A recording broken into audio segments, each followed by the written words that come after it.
आज मेरा टॉपिक है आदर्शवाद। यह आदर्शवाद जो होता है यह बीएड के फर्स्ट सेमेस्टर में टॉपिक बहुत ही अच्छा महत्वपूर्ण टॉपिक है जो 14 तारीख पेपर हो उसमें तय है आना।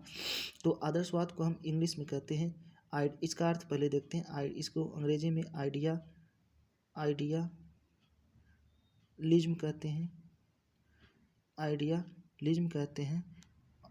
आइडियालिज्म कहते हैं और इसको आइडिया को लैटिन भाषा में अंग्रेजी के दो शब्दों में तोड़ा है, एक आइडिया और दूसरा इज्म। अब इज्म हो गया और इसमें एल जो होता है यह इन दोनों को जोड़ने का कार्य करता है, यह संबंध बनाता है। आइडिया का अर्थ हुआ विचार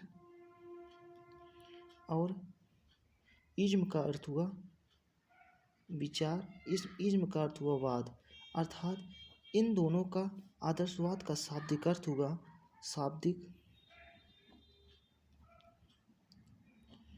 क्या हुआ? विचारवाद।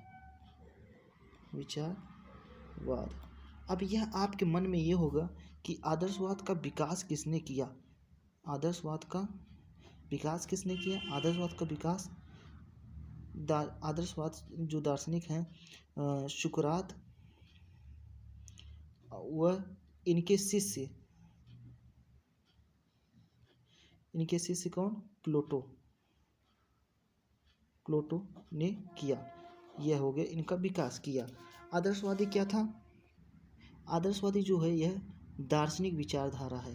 क्या है? दार्शनिक विचारधारा है।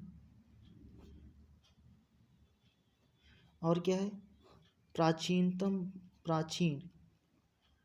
प्राचीन विचारधारा है, इसे कहते हैं विचारधारा है। ठीक है, आई होप यह समझ में आया होगा। और यह आदर्शवाद जो होता है यह ईश्वर को क्या मानती हैं? ईश्वर को क्या मानती हैं? यह अंतिम सत्य मानते हैं। और क्या? और आत्मा का अंतिम सत्य का मतलब ईश्वर का अंश मानते हैं। ईश्वर का अंश मानते हैं। यह समझ में आया? आदर्शवाद को अंग्रेजी में आइडियलिज्म कहते हैं। आइडिया और इज्म, यल जो होता है संबंध जोड़ता है। आइडिया का अर्थ हुआ विचार और इज्म का अर्थ हुआ वाद। शाब्दिक अर्थ हुआ विचारवाद। आदर्शवाद का विकास सुकरात एवं उसके शिष्य प्लेटो ने किया।